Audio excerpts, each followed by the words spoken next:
BJP का अस्तित्व खत्म हो गया।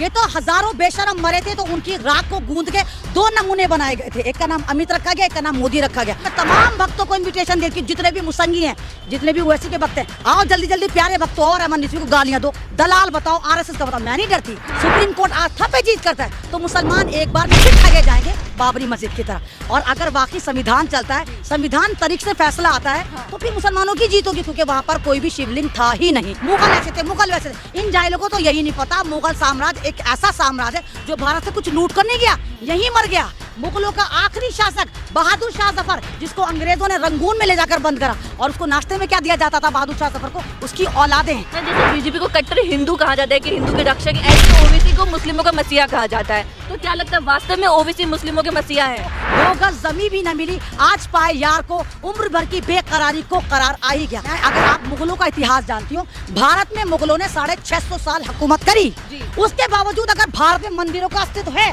तो औरंगजेब गलत नहीं हो सकता। ये हिंदू समाज पे मार है, उनकी आस्था के साथ खिलवाड़ है, शिवलिंग के साथ खिलवाड़ है। लिंग को इतना बदनाम कर दिया आपने।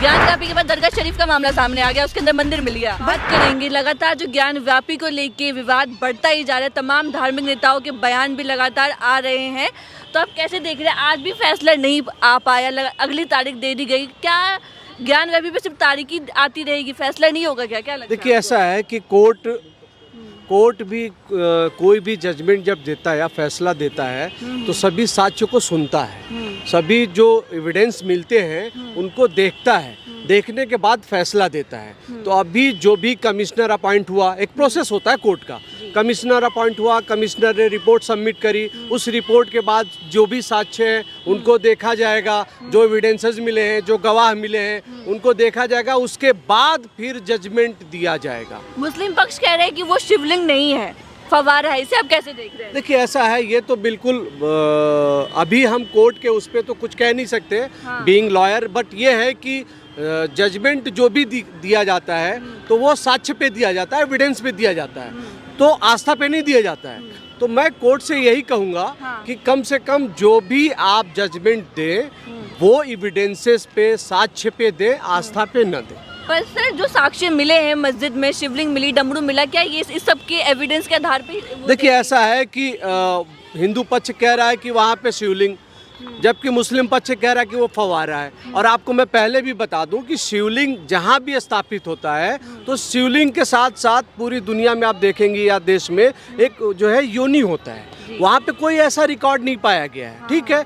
और हम मीडिया वाले या जो भी लोग हैं पहले से ये दावा नहीं कर सकते, वो फव्वारा पहले से था, कई से साल से वहाँ फव्वारा था, लोग नमाज पढ़ रहे हैं, तो ठीक है। ये अचानक मुद्दा उठ के आया है, कोर्ट उसको दूध का दूध पानी का पानी क्लियर कर देगा। कानून की जानकार भी है, तो आपको क्या लगता है, क्या वहाँ पे वाकई में शिवलिंग है या फव्वारा है, या वहाँ फव्वारा ही है? देखिए ऐसा है कि बीइंग एडवोकेट अभी मैं ये तो नहीं कह सकता कि वहाँ पे फव्वारा है या शिवलिंग है, लेकिन फव्वारा मैं इसलिए कह सकता हूँ क्योंकि कई 100 साल से वहाँ पे नमाजें पढ़ी जा रही हैं, किसी ने कोई चैलेंज किया नहीं था, कोई ऐसा एविडेंस मिला नहीं। ये अचानक एक बाबरी मस्जिद के बाद एक मुद्दा उठाया गया, उस मुद्दे के बाद जो है ठीक है, कोर्ट ने कमिश्नर अपॉइंट किया, कमिश्नर ने अपना काम करके रिपोर्ट सबमिट कर दिया, तो अब देखिए कोर्ट वेट करना चाहिए। और हमें लगता है कि दूध का दूध पानी का पानी कोर्ट कर। क्या लगता है, क्या पता है इसका भी अयोध्या जैसा हाल हो? लगातार तमाम हिंदू पक्ष के बड़े दावे हो रहे हैं कि वहाँ पे शिवलिंगी है,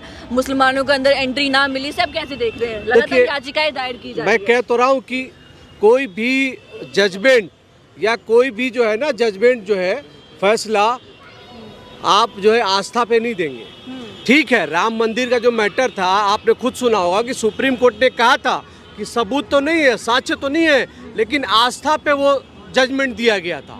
मुसलमानों ने भी कहा कि चलो बहुत सालों से लड़ाई चल रही है, बाबरी मस्जिद, हिंदू मुस्लिम, ये अब कम से कम ये मुद्दा ख़त्म हो जाएगा भारत देश से, अब विकास की बात होगी, रोजगार की बात होगी। लेकिन ये लोग आए दिन चुनाव की वजह से जो है, जो चुनाव आ रहे हैं उस चुनाव में लोग परेशान हो रहे हैं, और ये मुद्दा उठाया जा रहा है, नफरत की बात की जा रही है, हिंदू मुस्लिम में नफरत फैलाने की बात की जा रही है। ओवैसी ने बड़ा दावा किया है कि मोदी के घर के नीचे मस्जिद है, इसे आप कैसे देखते हैं? देखिए ये तो एक मजाक है, हाँ। ये तो जैसे आए दिन वो लोग कहते हैं, जैसे हाँ। बीजेपी के लोग हैं कहते हैं कि यहाँ पे शिवालय मिला, यहाँ पे शिवलिंग मिला, वैसे ही उवैसी ने भी एक मजाक कर दिया कि मोदी जी के घर के नीचे खुदाई की जाए। तो ये तो मजाक बन के रह गया हिंदुस्तान में, और ये सब नहीं होना चाहिए। सर, जैसे बीजेपी को कट्टर हिंदू कहा जाता है कि हिंदू के रक्षक है, ऐसे ही ओवैसी को मुस्लिमों का मसीहा कहा जाता है। तो क्या लगता है वास्तव में ओवैसी मुस्लिमों के मसीहा हैं? देखिए, मुस्लिम जो है उवैसी मुस्लिमों के मसीहा नहीं है। उवैसी एक पार्टी है, उस पार्टी के एक लीडर है, ठीक है। तो हिंदुस्तान में कोई भी मुसलमान उनको मुस्लिम रहनुमा नहीं मानता, ठीक है। एक पॉलिटिकल पार्टी है, उस एक पॉलिटिकल पार्टी के एक लीडर है, उस हिसाब से सारे लोग देखते हैं। मैम, आप कैसे देख रही हैं दरगाह शरीफ के लगातार बयान? ये भी अब ज्ञान व्यापी के बाद दरगाह शरीफ का मामला सामने आ गया, उसके अंदर मंदिर मिल गया। भाई देखो, अगर दरगाह शरीफ के नीचे कुछ मिलता है तो मोदी जी कटहरे में आते, सबसे पहले मोदी जी को पकड़ोगे। मोदी जी इलीगल जगह जा जाकर चादरें कुछ उड़ाते हैं, और कुछ दिन आप इंतजार करो, अभी कुछ दिन बाद बीजेपी के नेता मिला करेंगे। भाई यहाँ पे एक एमएलए है, निकालो निकालो, बीजेपी का वहाँ एक एमपी निकलेगा, निकालो निकालो, यही होना। क्योंकि बीजेपी की तो ऐसी तैसी लगने वाली है, अब ना इनको एमपी मिलेंगे ना एमएलए मिलेंगे, तो ये खुदाई कर करके निकालेंगे कि वहाँ से देखो फलाना एमपी निकल गया, वहाँ वो मंत्री निकल गया। तो ये सब ड्रामेबाजी है, सर एक गेम प्लान चल रहा है। गेम चेंजर है ये, नेम चेंजर किस तरह ड्रामे करते हैं, कुछ नहीं कर सकते, सिर्फ भारत को बदनाम करेंगे, भारत को बर्बाद करेंगे। अरे दरगाह शरीफ पूरी दुनिया में जानी जाती है, बाहर के जितने डेलीगेट्स आते हैं वो मजहब के आधार पे नहीं करी, कोई भी आए, ईसाई आए, सरदार आए, हिंदू आए, मुसलमान सब दरगाह जाते हैं, आस्था के साथ जाते हैं। तो इतने सालों में, हजारों साल से वो दरगाह, वहाँ पर सवाल नहीं उठा। एकदम से सन 2022 में ना मालूम कौन से दूत आते हैं इनके ख्वाबों में और इनको जगाते, उठो उठो दरगाह में से वो चीज़ निकाल के लाओ। तो ये ड्रामा है, मजाक बना दिया संविधान को, मजाक बना दिया भारत को, और आस्था को भी मजाक बना दिया। मैडम, आस्था पे बहुत बड़ी मार है ये हिंदू समाज पे मार है, उनकी आस्था के साथ खिलवाड़ है, शिवलिंग के साथ खिलवाड़ है। लिंग को इतना बदनाम कर दिया आपने। मैम, जब से क्या पता है 2024 का मुद्दा हो, लगातार बीजेपी मंदिरों के नाम पे चुनाव जीतते आ रही है। आपने देखा राम मंदिर में भी उत्तर प्रदेश में चुनाव जीती, क्या पता है ज्ञान व्यापी से लोकसभा चुनाव जीतना चाहती है। मैडम देखिए, अगर सांप का बिल है और हम वहाँ पर अचानक चले जाते हैं और सांप हमें डस लेता है, तो मैडम एक ही होल से दोबारा नहीं डसे जाएंगे। बेशक राम जी का मुद्दा बनाकर इन्होंने भारत में मारकाट मचाई होगी और सत्ता कब्जाई होगी, भारत की जनता जाग चुकी कि बीजेपी नामी सांप के बिल पे जनता दोबारा पैर नहीं रखेगी, दोबारा इनके बहकावे में नहीं आएगी कि यहाँ पर राम जी, यहाँ पर शिव जी, यहाँ पर लिंग जी, यहाँ पर ड्रामा जी, यहाँ पर फलाना जी, यहाँ पर ढिमकाना जी, नहीं आएगी जनता इस बेवकूफी में। कैसे देखिए, जैसे बाबरी मस्जिद का मामला 20 साल तक चला, क्या पता ज्ञान व्यापी का मामला भी ऐसे चलेगी, लगातार तारीख 4 साल तक नहीं चलेगा। तब बीजेपी थी ही नहीं। सन 2080 में बीजेपी का गठन होता है। अब उसके बाद ये बाबरी मस्जिद पे इशू उठाते हैं, एक खूनी यात्रा निकाली जाती है। अब तो सन 2024 में इलेक्शन है मैडम, 2 साल बाद है, बस 2 साल तक इनको चिखम चिल्ली मचानी है। न ये ज्ञान वापी को तोड़ेंगे, न ये कुतुब मीनार का कुछ करेंगे, हाँ डिजिटल पे सारे ड्रामे करेंगे। मैं तो सवाल ही करती हूँ मैडम आपके चैनल से, जब हमारा भारत का चौथा स्तंभ, इतना काबिल भारतीय मीडिया, सारे फैसले वो बता देता है, उसको पता है ये शिवलिंग है या नहीं है, सर्वे से पहले सब कुछ पता होता है, तो ये सारी जुडिशरी क्यों बर्बाद कर रहे हो? बच्चे क्यों बेवकूफ़ बनते हैं, एकदम से इतना पढ़ते हैं, एंट्रांस क्लियर करते हैं, वकील बनते हैं, जज बनते हैं। अरे सीधे सीधे रिपोर्टर बन जाओ, डिग्रियां बांटो, ये मंदिर, ये मस्जिद, ये वो। तो ये ड्रामेबाजी है। एक मीडिया को हुदूद में रखा जाता है, इनकी नाकों में नकेल डाली जाती है, और इनका मीडिया बेलगाम घोड़ों की तरह बकवासें करता रहता है, गधों की तरह कलाबे मारता रहता है। ऐसा नहीं होना चाहिए मैडम। लगातार जब से ये ज्ञानव्यापी मस्जिद का मामला चढ़ा है, मुगल शासकों के बारे में लगातार कई तरीके के बयान सामने आ रहे हैं। औरंगजेब को लेकर बड़े बयान आ रहे हैं कि उन्होंने वहाँ पे मंदिर तुड़वा के मस्जिद बनाई। जिसे आप कैसे देख रहे हैं? मैडम देखिए, मैं अगर आप मुगलों का इतिहास जानती हूँ, भारत में मुगलों ने 650 साल हुकूमत करी, उसके बावजूद अगर भारत में मंदिरों का अस्तित्व है तो औरंगजेब गलत नहीं हो सकता।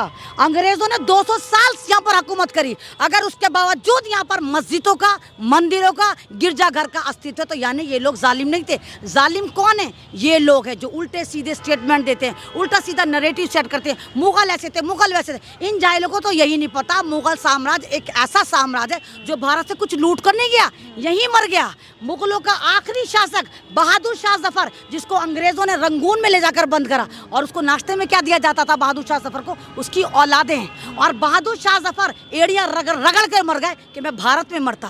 क्या शेर था उनका, 2 गज जमी भी ना मिली आज पाए यार को, 2 गज जमी भी ना मिली आज पाए यार को, उम्र भर की बेकरारी को करार आ ही गया।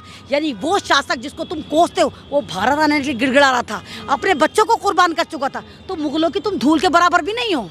मैम ये बताइए, ओवैसी कह रहे हैं कि मुस्लिमों के खिलाफ जंग का ऐलान किया जा रहा है, मुस्लिम असुरक्षित है भारत का। नहीं, मुसलमान असुरक्षित नहीं है, मुसलमान को टारगेट करा जा रहा है, मुसलमान को जेनोसाइड करने की तैयारी है। और ओवैसी साहब को जो आप तमाम मीडिया वाले एक मुसलमानों का रहनुमा, मुसलमानों का ज़मीनी खुदा बनाकर पेश करते हैं। मैडम वो एक पॉलिटिकल पार्टी चलाते हैं, उनका भी एजेंडा वही है जो बीजेपी का है, उनका भी एजेंडा वही है जो आप पार्टी का है, उनका भी एजेंडा वही है जो कांग्रेस का है कि जहाँ कोई मुद्दा मिला कैश करा लो, फौरन कैश करा लो। अभी आप देखिए ओवैसी साहब जहांगीरपुरी आए तो ओवैसी साहब से मुस्लिम कौम को, खासकर बीजेपी वालों को भी सवाल करना चाहिए था, आप राजस्थान क्यों नहीं गए? क्या वहाँ मुसलमान नहीं मरे थे? दिल्ली में तो कोई मुसलमान मरा भी नहीं था, राजस्थान में मुसलमान मरे भी थे, दुकानें भी जली थी, लड़कियों के गैंग रेप भी हुए थे, 14-14 साल के बच्चों को जेलों में भरा गया था। आप खरगोन क्यों नहीं गए थे मध्य प्रदेश? ओवैसी साहब, मैं आपसे सवाल करती हूँ और मैं तमाम भक्तों को इन्विटेशन देती हूँ, जितने भी मुसंगी हैं, जितने भी ओवैसी के भक्त हैं, आओ जल्दी जल्दी प्यारे भक्तों और अमन रिजवी को गालियाँ दो, दलाल बताओ, आरएसएस का बताओ। मैं नहीं डरती,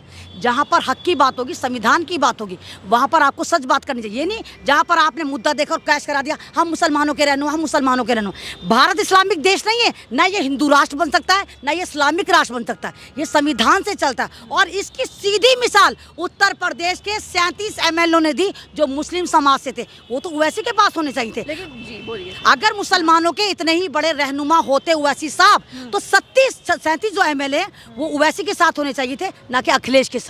भाजपा को 8 साल हो गए हैं और क्या लगता है आपको, जो मोदी जी विकास पुरुष कहे जाते हैं, अमित शाह चाणक्य जी कहे जाते हैं, इन दोनों की राजनीति से भाजपा का दबदबा बढ़ता जा रहा है? किस राज्यों में भाजपा की सरकार है? नहीं, तमाम दबदबा नहीं बनना, इनकी वजह से बीजेपी का अस्तित्व खत्म हो गया। ये तो हजारों बेशरम मरे थे तो उनकी राख को गूंद के 2 नमूने बनाए गए थे, एक का नाम अमित रखा गया, एक का नाम मोदी रखा गया। ये दोनों तांडव करते फिर रहे हैं, ये तो कठपुतली है। मोदी जो है वो कठपुतली है, अंबानी के हाथ में, अदानी के हाथ में, जो ये बोलते हैं वो स्टेटमेंट दे देते हैं। तो ये भारत के प्रधानाचार्य नहीं है, ये भारत के विनाश का पुरुष हैं, विनाश का पुरुष है जो भारत को विनाश की तरफ लेके जा रहे हैं। आखिरी सवाल है, जो आज योगी ने ऐतिहासिक बजट पेश किया, योगी ने कहा सबसे, इस प्रदेश का सबसे बड़ा बजट है। हाँ, तो पढ़े लिखे होते तो पता चलता कि ऐतिहासिक किसको कहते हैं। इनका तो ऐतिहासिक वो भी था कि 2-2 कौड़ी के पत्रकार ठेला तोड़ के कहते हैं ऐतिहासिक जीत।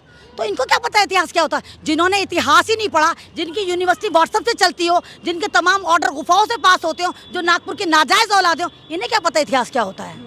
आखिरी सवाल है, ज्ञान व्यापी में आखिरी क्या होने वाला है? क्या लगता है आपको, मंदिर ही बनेगा या नमाज की जाएगी? मैम देखिए, अगर आस्था की जीत होती है, हाँ। सुप्रीम कोर्ट आस्था पे जीत करता है, तो मुसलमान एक बार फिर ठगे जाएंगे बाबरी मस्जिद की तरह।